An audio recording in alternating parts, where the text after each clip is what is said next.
We're back. Finally. After building my computer, took a while, but we're here in video. And after a crazy series of Evil Geniuses versus Team Liquid, a 3-0 sweep, which I don't think anyone actually predicted. In fact, I thought everyone basically assumed that, either Evil Geniuses would get one game or Team Liquid would at least get one game. But no, we got the full 3-0 from EG. Pretty surprising. I predicted Team Liquid to be 3-1. There was some weight that I put on having a big stage and whatnot, and rookies, like experience, etc. I put some weight into that, but I also just thought Team Liquid made some blunders before that took that series, previously in the upper bracket to go to game 5 that they could have avoided via draft. But guess what? Team Liquid blunders again in terms of the draft. And what I find funny, and I said this in a tweet, was that I think this meta has been the biggest meta in terms of importance for draft out of any meta ever in the history of League of Legends. I think that the draft has such a mega importance on how the game plays out more than any other part of League of Legends history. And the reason why I say that is because, first, there are just so many viable picks within the meta itself that it doesn't become brain dead in terms of what you should pick, right? Or what you should ban.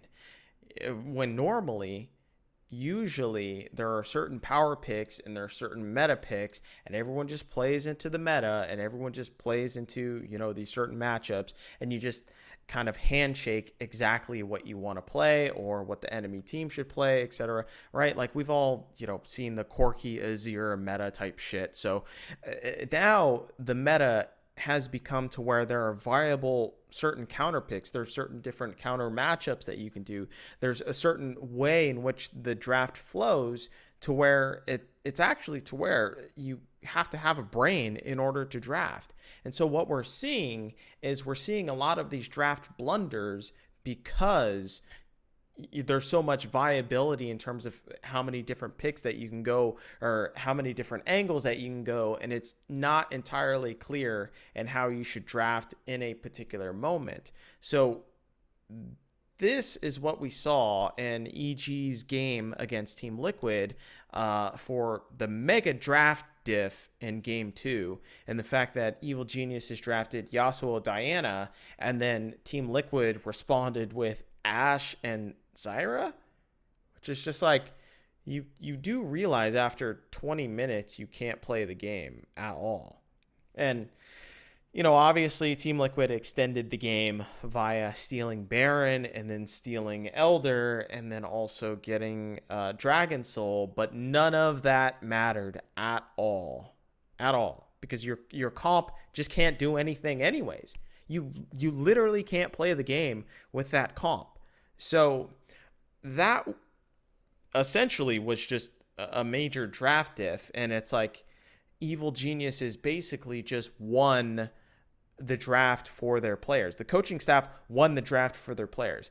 And I'm tired of the conversation of that, it's everybody's fault on the team. It's the players' fault and it's the coach's fault. But then when it's the other side of the coin of, oh, that's a really good draft, it's like, oh no, like Artemis and Peter Dunn are really fucking smart. It's like you can't have it both ways, man. You can't have it both ways. So the big question is, now we're heading into this next series of Evil Geniuses versus 100 Thieves. How much info do 100 Thieves actually gain from this? I think what they can look at, I think that there are actually some takeaways in that Jojo Pyun is willing to play Twisted Fate, for the roaming potential, and he's also willing to play Yasuo, right? And then on top of that, that means that Evil Geniuses is actually willing to put JoJo in a side lane in order to dictate like further later stages of the game itself. So they're putting a lot of trust in, I think, JoJo a lot more, and maybe diversifying his style, from the lane dominant kingdom type shit into, okay, we're gonna give you this pick that is an enabler, and we're gonna see exactly what you can do in terms of helping out side lanes, and then we're gonna give you Yasuo, and we're gonna see how well you coordinate in the team fights and in the skirmishes itself. Because previously, if you had told me that Jojo Pyun would be a pretty good team fighter, I would say no, that's actually his biggest weakness. And that's why I actually thought Team Liquid would win, is they would stretch out the game to where it would come to the team fight phase, and then once that happens, that's when you see the blunders of JoJo, right? And sure, there's Danny to kind of pick up the slack and all that, but the deficit between those two mid laners would just be too much. But I guess draft gap, right? So I think as 100 Thieves, you kind of learn a lot from that, and you see that, okay, JoJo is actually not this one trick pony type, play style. So he's able to play something very different, and so therefore maybe you have to adapt your play style and adapt your drafts in order to accommodate for that kind of different linchpin, right? That you didn't realize that was actually there. And then you also have to realize that Impact is basically just a fucking god. Like, you cannot, I think he is the best top laner in the entire league. And while yes, Summit did win the regular split MVP, deservedly, by the way, I voted for him, in fact, but Impact is so fucking good when it comes to just doing whatever his team needs. If you need him on fucking Ornn duty, he's there for that. If you need him on Aatrox, he's there for that, to be able to fucking carry the entire game. If you need him on, like a Tryndamere, he's there for that. He can, if you need him to go mid lane and play Ryze, he's there for that. Like I said, Impact is one of the most underrated top laners of all time. And I'm talking about across all leagues in the entire world. I don't give a fuck about LCK or LPL. This guy is ridiculous. Actually, I made a video about him. Go check that out. I'll probably link that down below. But so you can't fuck with Impact. So I just wouldn't even try if you're 100 Thieves and you're trying to attack that angle. Just let the top lane maybe be neutralized. EG's early game bot lane is still bad. I think Danny and Vulcan performed terribly in the laning phase. CoreJJ and Hansama got advantages significantly in 2 of the 3 games. Obviously, game 1, they got a really big advantage. And then in game 2, I think they actually got the fastest turret play in LCS history. It might even be in League of Legends history, in fact. I don't know. I don't watch, all the other leagues religiously, so I'm not sure. But I'd be willing to bet that that's probably up there in terms of just all time in all leagues ever. They got a turret played, I think, in like 3 minutes and 30 seconds or some crazy shit like that. So EG's bot lane is very bad. Now, yes, of course, Ashe and Zyra are a very oppressive bot lane, but going into that, you should know that that is a very oppressive bot lane. And maybe EG just never played into that. Danny is a young player. He's probably never heard of an Ashe Zyra bot lane, right? Versus, the OG CoreJJ. That's his fucking bread and butter, right? He was born in that shit. So, EG's bot lane is very bad. They have very bad reads in terms of the level 1 through level 3 and 4 phase, which ends up fucking them up massively and basically destroying any chance that they have in terms of like the laning phase itself. So that's one piece of info that you can take away if you're 100 Thieves, maybe to go aggro in the bot lane, which is exactly what I said for Team Liquid's advantage to do, or rather how they win is through the bot lane and through early game advantage, because I knew that Hansama and Core JJ are a better lane duo in terms of the early lane phase than Evil Geniuses. So, that still panned out to actually be true, regardless of whether they lost or not. Inspired, I think, actually got slightly out jungled. I'm not going to say it was a massive difference at all, but I thought that Santorin actually performed better than Inspired, just in terms of the way that he was able to read what Inspired was doing on the map and making a cross-map play at the same time. And then also, Santorin proves to show that he is the best level 1 through 3 jungler in the LCS, by far, I would say.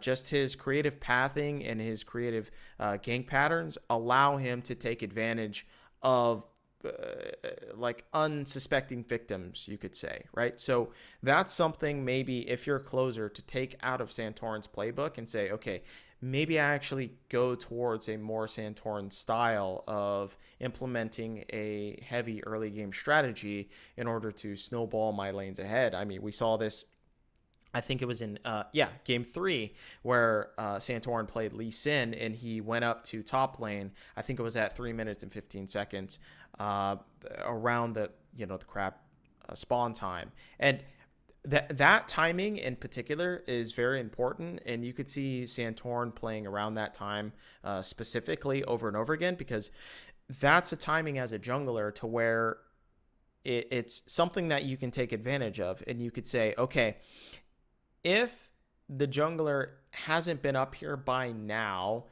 at 3:15, that means he's actually taking crab, versus Santorin will be like, okay, you think I'm taking crab, but I'm actually not. I'm just going to fucking gank your lane. And so that's what he does. So very intelligent, very smart.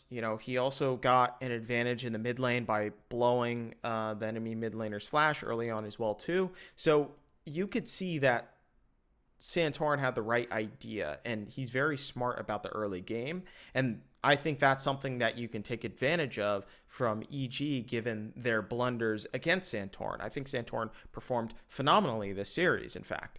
So let's go lane by lane and talk about this matchup. Impact versus Someday. I really wouldn't put this one way or the other, specifically because I think both teams are going to handshake and say, okay, well, let's just have this as an even matchup top lane. No one's really going to get an advantage up there. And I think both top laners, in fact, are going to kind of play chill and respect each other's kind of veracity in order to, further progress in the game and then get to a longer game state to where, they can actually play with their team.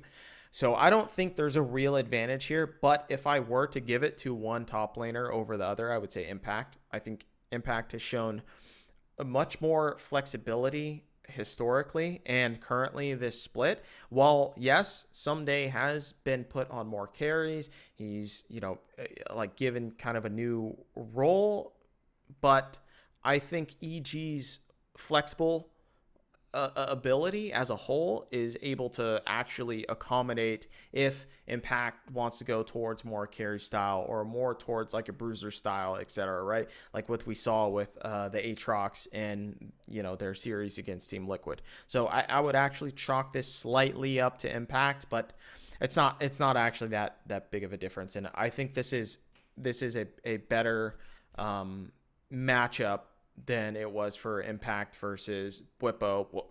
And you would think that Bwipo would actually be able to gap Impact in some circumstances, because Bwipo takes some risky plays, which is antithetical to Impact's actual play style. So you would think that there would be a top gap from Team Liquid versus EG, but That was not the case. You can't fight. I'm gonna start calling Impact the fucking mountain or something, dude. Like, guy's just unstoppable. You can't fuck with him at all. He's the Rock for sure. Closer versus Impact or versus Inspired. Impact's everywhere, man.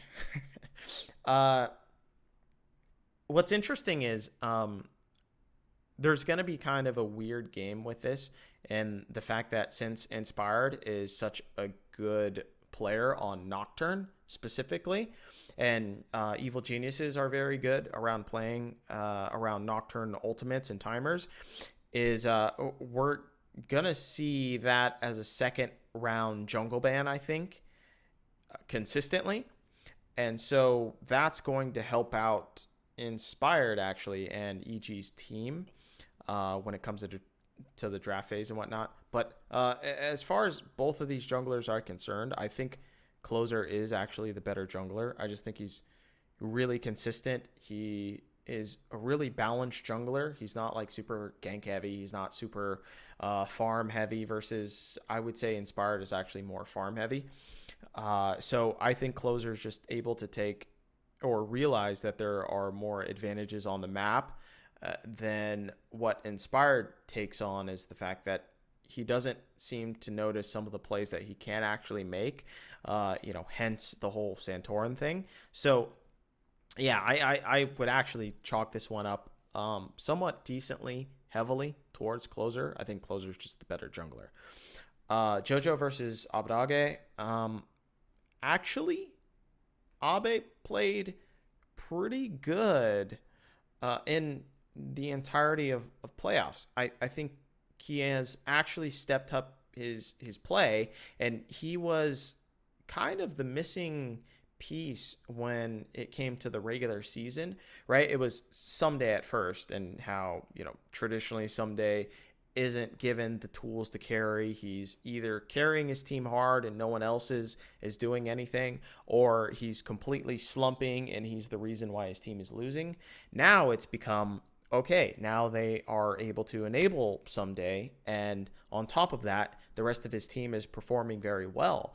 But the missing piece was usually that Abe was just an inactive part, right? He didn't fuck anything up, but he certainly wasn't going to win you the game. Versus in playoffs, I actually felt like he's playing quite a bit better. But with that said, I would still give it to JoJo. I think the flexibility that he showed in his series against Team Liquid is the type of adaptation that you want to see from this young player, in fact. And like I'm really impressed, not by necessarily his micro plays, right, or his outplays with Yasuo, or like taking a Hextech gate. By the way, that shit was gangster as fuck for the flank. That was dope. But I'm more impressed by his flexibility, and that's what I think is important. So I would actually give the matchup to JoJo. Danny and Vulcan versus FBI and Huhi, because we got to lump the fucking bot laners together, right? It's not just, the ADC versus the ADC or the support versus support, right? I've explained this before. But I think Danny and Vulcan are really on a hot streak. Like, and that's rather important, I would say. Danny, as we know, is really fucking good in team fights. Dude, like, this guy is just unreal in team fights, right? But FBI and Huhi are the second best bot lane in the LCS, right? Right behind Hansama and Core JJ. And then on top of that, I would actually say that they're the second best bot lane in terms of in early lane phase. Oftentimes you'll see Huhi or especially Huhi, look for an engage, or they'll look for an opportunity, and then they'll end up blowing the enemy bot laner's flash, or whatever, and then Closer ends up coming and executing on that with a dive or something like that. So I think you can expect that very early, but it's just on whether 100 Thieves can actually take advantage of that early phase. Because as I said before in the EG versus Team Liquid series, I knew that Team Liquid's strength was going to be in the early lane phase, because we know that specifically that is Danny's weakest strength, because he just can't seem to find the angles when it comes to the laning phase. So what I think is 100 Thieves need to do the same exact formula. It's just hopefully they have better drafting, and also they have like a solid top laner who knows exactly what's going on around the map, and he knows exactly how to play defensively, right? Because Someday is very experienced in that. So, we'll see, I guess. But I would actually give this bot lane up to 100 Thieves if they capitalize on the early game. But if it goes late game, I would actually give it to EG. So that's two sides of the coin, right? I don't think one bot lane is necessarily better than the other overall, right? So how do evil geniuses win? Well, I think that they win by skirmishing heavily towards the early mid game, right? I think that's the best look that we've seen from them.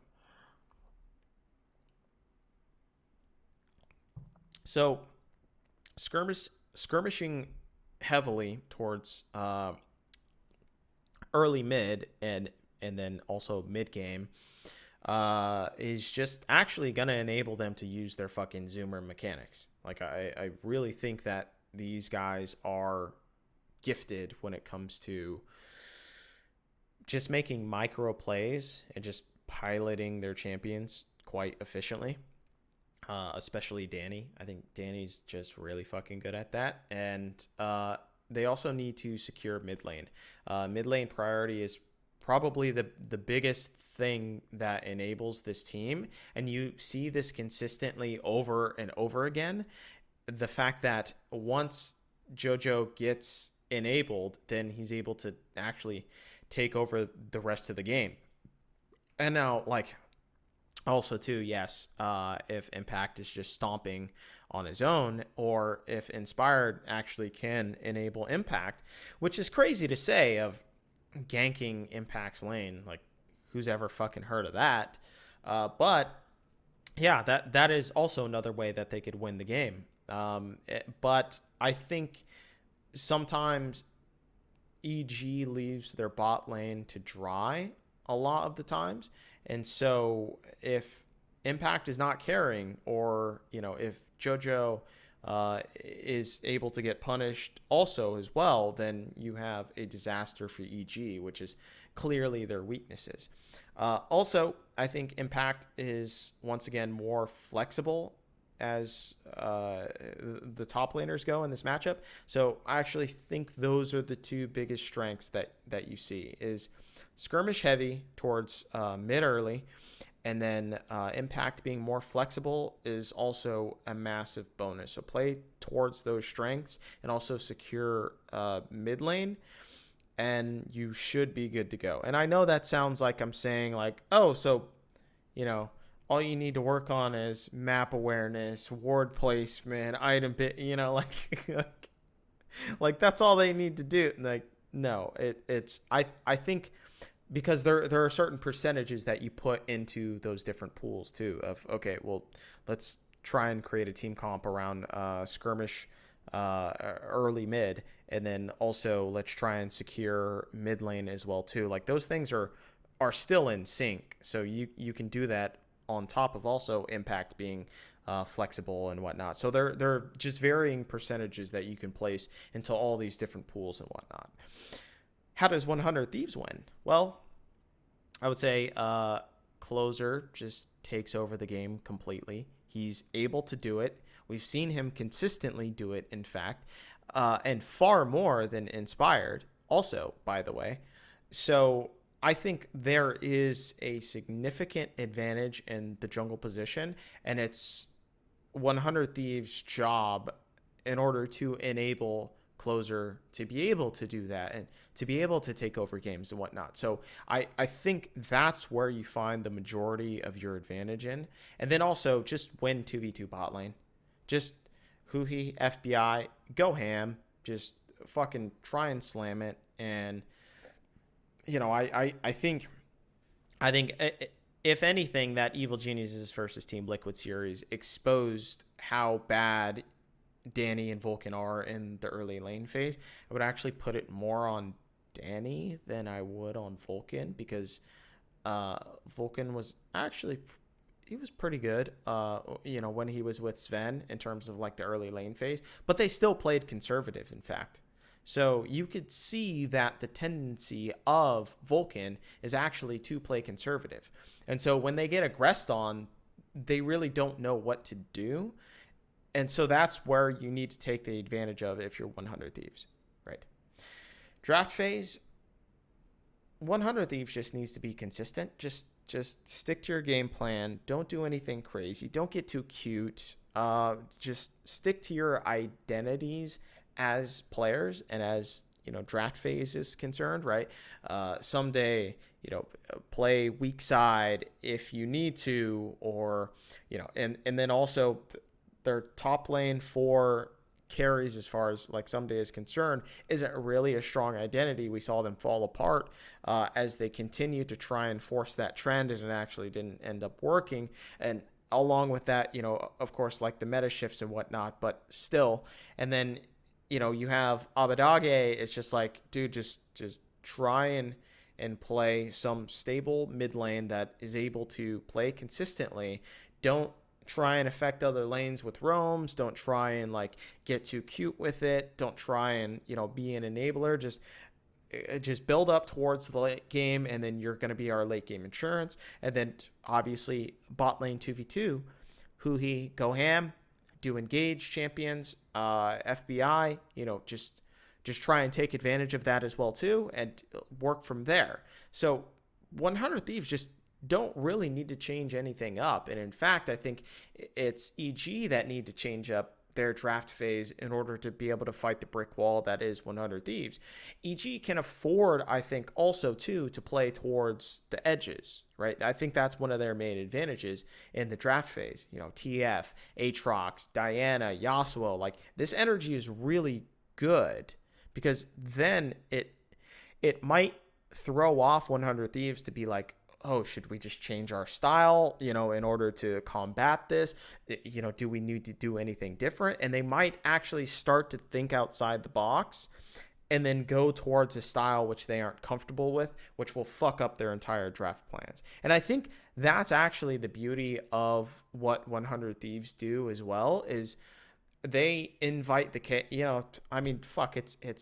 it's all in their hashtag, right? Like live evil, like their whole idea is, yes, let's incite a little bit of chaos in the draft phase, because that's where we thrive. That's our fucking playground, and the other team isn't accustomed to that. So we're going to draw them into our playground rather than, let's just handshake, or let's just do exactly, what we do, and then you do what you do. Like, no, they try and incite that chaos. So that's what EG need to do going into this series. I think that's a legitimate plan. Now, as far as how you actually execute that, that's all up to EG. You have to think a little bit outside the box as it's concerned. Overall, though, if you had asked me before I saw that EG versus Team Liquid series, I would say that 100 Thieves have it in the bag no matter who they face. Didn't really care. Team Liquid, I think their matchup against Team Liquid would have been easier, because Team Liquid are a more consistent team and there's no chaos in it. But even Evil Geniuses, I would have said, no, they're still going to beat them like 3-1. Now, I think overall, 100 Thieves 3-2. So there was something that I experienced without crowds in the LCS arena. And one of them was watching 100 Thieves play. I was alone, with the camera crew and whatever, but in the arena, I could hear the comms of both teams, because they didn't have the overall caster sound plumbed into the actual arena. So you could just hear everything. And 100 Thieves comms are really fucking good. really good because they don't waste words. They say exactly what they mean. The person who needs to talk talks at that time. Their team fight phase is really clean. They aren't, like you hear those mic checks or whatever of just people constantly screaming, a champion name or whatever the fuck. Like, no, they don't do that. They're all on the same page. And it's actually kind of eerie a little bit. So I think that's going to help them quite a lot, actually, when it comes to a big stage, because they're already comfortable with just not getting overhyped, not getting out of bounds. And so I think that consistency shows with just the level of play that 100 Thieves actually play out, in that they are a very consistent team. They're able to carry out games as how you would expect. They don't make blunders, in the mid game or the late game. They're a very solid, rock solid team. So I think, yes, overall 3-2 to 100 Thieves, because I do think that they'll be able to drop some games because of just the inherent chaos that Evil Geniuses does in terms of just both the draft phase and also the early mid skirmish, fighting phase. So I expect this series to actually be really fucking good. So I'm looking forward to it.